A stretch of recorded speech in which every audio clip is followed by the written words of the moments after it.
with Defensive Firearms Instruction. In continuation of our duty belt setup, I'd like to talk about some of the additional gear that you may want to have on your duty belt. I'd like to first start with flashlights. Now, flashlights are really important, especially considering the fact that a lot of security and law enforcement operations happen at night. A couple of flashlights that are very popular that I have run, that a lot of my friends that are police officers run, are specifically the Surefire 6P, and then one of my personal favorites is the Pelican M6.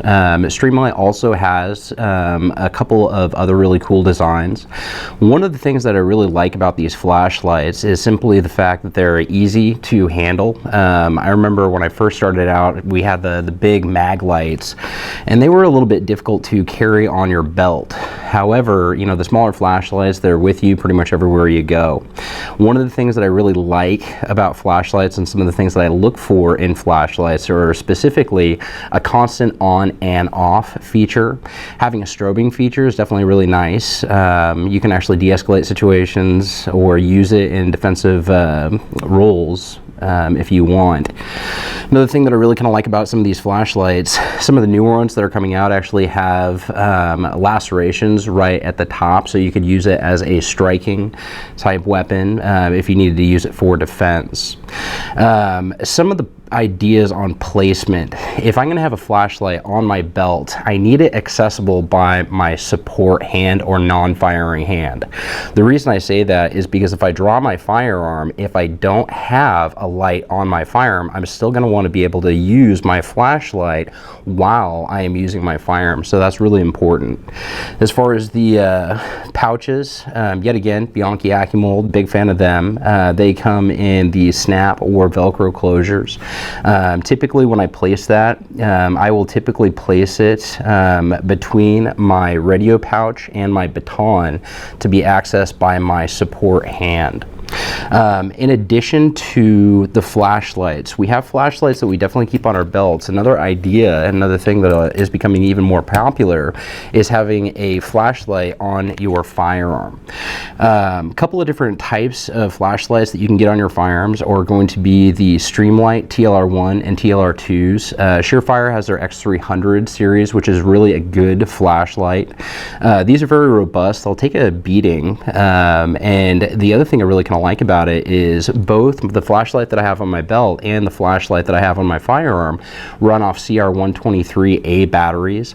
I really kind of like having the ability to have continuity between the flashlight that's on my gun and on my belt. So for some reason one of my flashlights does go down, I could always take the batteries from one and transition it over to another.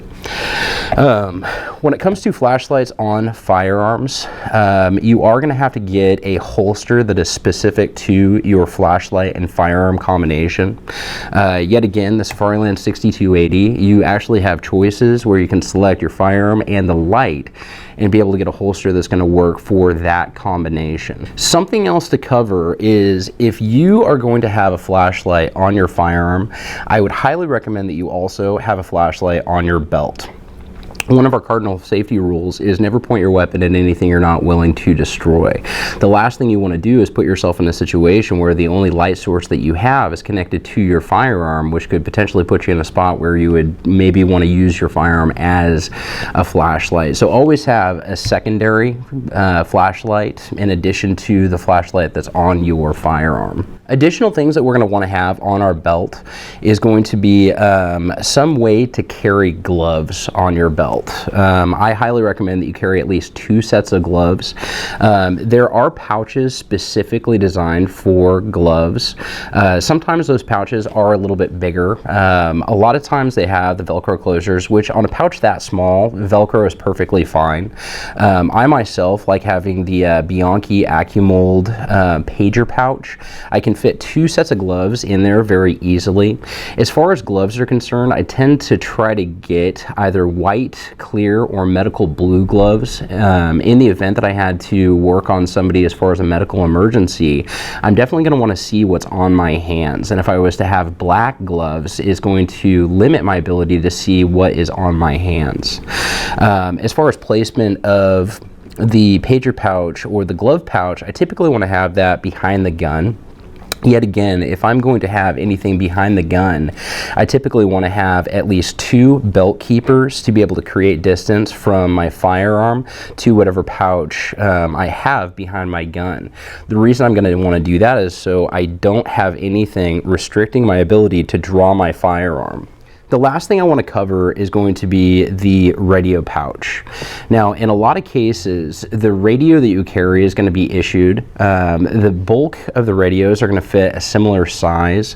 Bianchi actually has this really cool design for a radio pouch, and I've used it for many, many years. One thing I really look for in a radio pouch is I want to have something that does have the ability to move on its own, and I want to have something that has the ability that I can take the radio off within the pouch. The reason I want that is simply because if I'm sitting down in a vehicle, it's nice to have a little bit more range of motion, so I'm not sitting on my radio or accidentally keying up my radio. The other thing that I look for is I want to have some sort of a way to maintain my radio inside the pouch. There are some radio pouches out there that leave the top of your radio exposed and don't have a retention device. Some of them have a Velcro snap or just something that can keep your radio in there. This one actually has the bungees, which I think work out really, really well. Yet again, the last thing that I want to do is be rolling on the ground with somebody and have my radio go flying, because that is kind of the source of help that I have. The other thing, if I'm sitting in a vehicle or if I'm going to be sitting somewhere for extended periods of time, having the ability to take this off is definitely going to be nice. Or if I'm working security and we're not using a radio for that specific detail, being able to take this off to be able to reduce the amount of things that are on my belt definitely is going to be helpful. As far as placement of your radio pouch, typically what I will do is I will place my radio pouch behind my flashlight, accessible by my support hand. As far as the microphone, typically what I'll do is I'll take my microphone and run it over my back, over my shoulder, and then I will clip it right on the front of my shirt. The reason I'm going to want to be able to do that is, and so if I am looking at a situation, if I need to use my radio to call for help or, you know, get some more information over to the people that are dispatching for me, then it's going to give me the ability to talk on my radio without taking my eyes off the suspect or the individual that I'm dealing with at that time. So in regards to any of the accessories, being flashlights, weapon-mounted lights, glove pouches or anything else like that, if you have any other questions, please feel free to leave a comment in the section below. And also, as full-time instructors, we have the ability to play around with a lot of different gear, so chances are, if you're on the fence about getting a specific type of radio pouch or glove pouch or anything else like that, we probably have some first-hand knowledge on that. Also, we train on a regular basis, so if you are interested in taking one of our classes, feel free to visit us on the web at defensivefirearmsinstruction.org, and we'd love to see you in one of our classes.